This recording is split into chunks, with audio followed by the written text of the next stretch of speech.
Hi friends, welcome back to my channel Lakshmi spicy tasty food recipe చిక్కుడుకాయ fry. ఇది చాలా బాగుంటుందండి.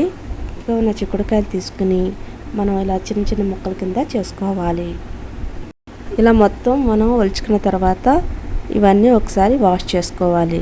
నెక్స్ట్ ఒక కడాయి తీసుకుని దానిలో ఒక గ్లాస్ వాటర్ పోసుకొని ఒక పావు స్పూన్ పసుపు, ఒక హాఫ్ స్పూన్ సాల్ట్ వేసుకుని ఒక 10 నిమిషాలు మీడియం ఫ్లేమ్లో మరిగించుకోవాలి.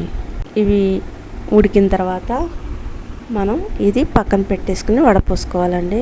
నెక్స్ట్ ఇంకొక కడాయి తీసుకొని ఒక 5 స్పూన్స్ ఆయిల్ పోసుకొని కొంచెం జీడిపప్పు వేయించుకోవాలి. జీడిపప్పు లేకపోతే వేరుశనగలు కూడా వేయించుకోవచ్చండి. ఇవి గోల్డెన్ కలర్ వచ్చేంత వరకు వేయించుకొని పక్కకు తీసేసుకోవాలి. దానిలోనే ఒక పావు స్పూన్ పచ్చిశనగపప్పు, పావు స్పూన్ జీలకర్ర, 2 ఎండుమిరపకాయలు చిన్న చిన్న కింద ముక్కలు చేసుకుని మనం వేయించుకోవాలి. దీనికి 2 ఉల్లిపాయలు సన్నగా కట్ చేసుకుని వేసుకోవాలండి. ఇవి బ్రౌన్ కలర్ వచ్చేంత వరకు వేయించుకున్న తర్వాత మనం ఈ చిక్కుడుకాయలు వేసుకోవాలి.